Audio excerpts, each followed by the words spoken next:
You know when you meet someone and you just get each other. Conversations flow, there's no awkwardness, and it feels like you've known them for years. People call it chemistry, soulmates, or being on the same wavelength. But let's be honest, most people have no clue what that actually means energetically.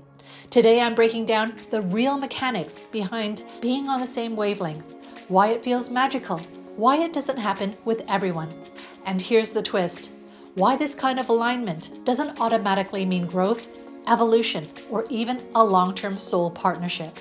Let's get into the truth of what's actually happening when you're in sync with someone else's energy. Let's get started. Being on the same wavelength isn't romance, it's physics. Every person has an energy field, a moving, vibrating mix of thoughts, emotions, patterns, values, consciousness levels, and even their nervous system rhythm. When you're on the same wavelength as someone, three things happen instantly. Your fields resonate instead of collide. It's like two tuning forks. Strike one, the other starts vibrating at the same frequency. That's resonance. Energetically, this shows up as conversations that feel effortless. No weird misunderstandings. No, what did they mean by that? A natural rhythm between you feeling safe without trying. Your energies aren't fighting each other. They're harmonizing. Your energy becomes coherent, not chaotic. Coherence is when two energy systems sync rather than compete with one another. Your bodies literally regulate each other. For example, signs you have coherence with someone are that you relax around them, you feel clearer, lighter, and you can be yourself. You leave feeling energized, not drained, and you don't second guess yourself. Your heart fields are syncing. This is real bioenergetics, not imagination. Your wounds don't activate each other. This is a big one. You can feel connected to someone and still be constantly triggered by them. That's not resonance, that's trauma bonding. When you're on the same wavelength, their communication doesn't trigger your wounds. Your reactions don't threaten their nervous system. You can disagree without exploding, and stability becomes the baseline, not the exception. It feels easy, not because it's shallow, but because your wounds aren't battling for space. There's a reason some people feel familiar the moment you meet them. Not just comfortable, but known, like you've walked into a room you've been in before. Energetically, this isn't imagination or wishful thinking, it's recognition. Think of your energy like a song you've been singing your entire life, a melody created by your values, wounds, strengths, personality, and soul lessons.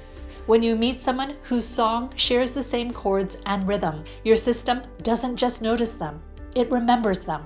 This is why you can sit with a complete stranger and feel more at ease than with someone you've known for years. Their energy matches the patterns your system already understands. You're not analyzing the connection, you're recalling it. Soul-level recognition can come from having learned similar lessons in past lifetimes, which I'll talk about in another video. It can come from carrying complementary skill sets or missions, sharing karmic themes, or simply being in a similar stage of evolution. But the recognition isn't always about romance or partnership. Sometimes it's about mirroring. Sometimes it's about alignment of purpose. Now imagine walking through a crowded airport and suddenly hearing someone humming a tune you grew up listening to. It catches your attention instantly. Not because the tune is miraculous, but because it's familiar. That's exactly how soul recognition works. It's resonance at the level of memory, energy, and pattern. When two people share a similar frequency, the connection feels effortless. Not because it's perfect, but because it doesn't require energetic translation. You've probably experienced relationships where everything needed explaining. Your emotions get misunderstood. Your intentions get misread. Your tone gets taken the wrong way. Being on the same wavelength dissolves that friction. Communication lands cleanly and without distortion. You say something simple and the other person actually hears the meaning behind the words and not just the words themselves. It's the difference between dancing with someone who naturally senses your rhythm versus someone who keeps stepping on your toes. With the first person, your body relaxes. With the second, you brace yourself in anticipation. This comfort comes from a deeper energetic truth. There's no performance required. You don't have to shrink your personality. You don't have to tone down your intensity. And you don't have to hide your flaws or pretend to be a softer version of yourself. Your system opens instead of bracing itself.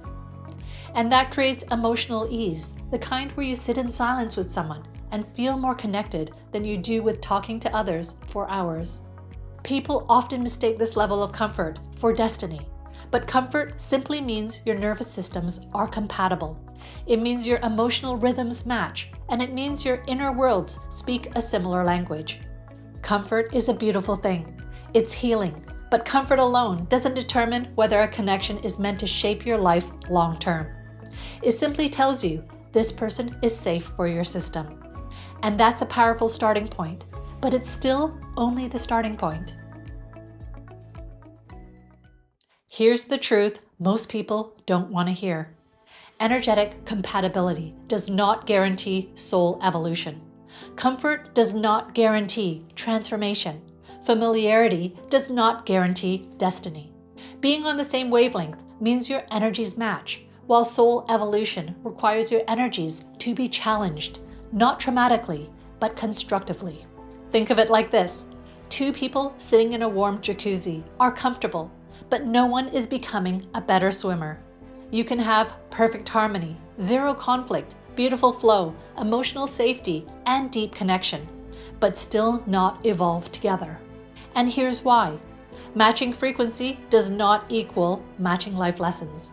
You can resonate with someone emotionally, but be learning completely different soul lessons this lifetime. Their path might be about healing trust.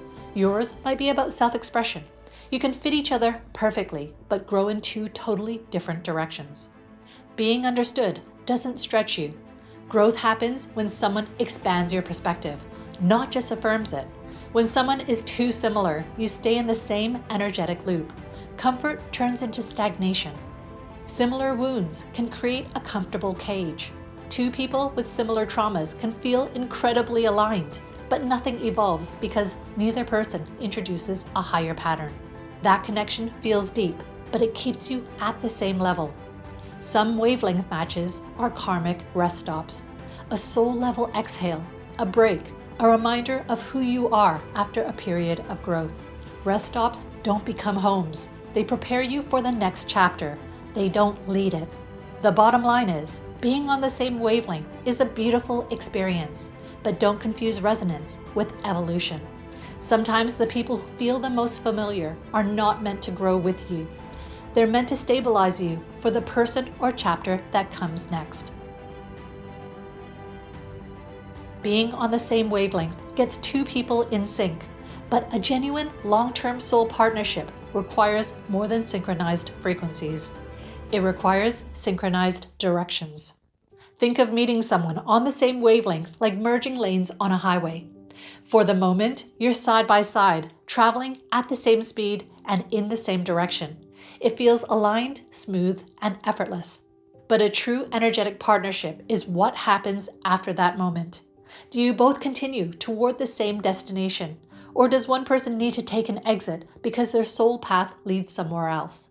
A long-term soul partnership requires 3 deeper alignments. It's not enough that you match in the present moment. Your growth curves have to complement each other. For example, if your life lesson is about stepping into your purpose and theirs is about finding stability, you might match today, but your evolutionary speed will eventually diverge. One person accelerates, the other decelerates, until you're forced to part ways. A true energetic partnership feels like two people climbing different sides of the same mountain. You're not doing identical work, but your progress leads you towards the same summit. Some people match you beautifully, but grow in ways that conflict with your path. For example, you're learning to set boundaries, and they're learning how to lean on others. These lessons clash. The connection isn't wrong, it's just not built for longevity. A real soul partnership is like 2 puzzle pieces, different shapes, but designed to interlock in a way that strengthens both people. This is the piece most people ignore. It doesn't matter how much resonance you have today, if your futures lead in opposite directions. You can feel deeply connected to someone who wants a quiet life, while your soul is prepared to expand, create, or lead. That's not misalignment, it's simply different assignments. Same wavelength is chemistry. Shared trajectory is partnership. Chemistry opens the door. Trajectory determines whether you walk through it together or eventually part ways. One gives you recognition, and the other gives you evolution. Being on the same wavelength as someone offers a rare kind of clarity. It shows you how connection feels when there's no internal negotiation, no need to adjust who you are, and no pressure to hold yourself in a shape that doesn't fit. It reminds you that ease is possible and that your energy knows when it's being met rather than managed. But the true purpose of this kind of resonance isn't just comfort, it's awareness. When someone's energy aligns with yours, you get a clearer picture of what supports your growth, what drains it, and what you've outgrown. Some connections help you feel more like yourself. Others highlight the direction of your evolution. Either way, they move you forward. When you look at relationships through this lens, you stop judging their value by intensity or longevity. Instead, you start noticing how they influence your path, whether they steady you, expand you, or help you recognize where you're meant to go next. Resonance opens the door, but it's the impact on your evolution that tells you whether that connection belongs in your future or simply in your journey. Thank you so much for watching. If you found this video helpful, you need to watch my other video, Pain is Necessary for Growth, which unpacks why discomfort is often the turning point in our personal and energetic growth. It'll help you understand how the challenges you face are actually shaping you into a stronger, clearer version of yourself. Until next time, take care, honor the connections that elevate your energy, even the challenging ones, and always stay inspired.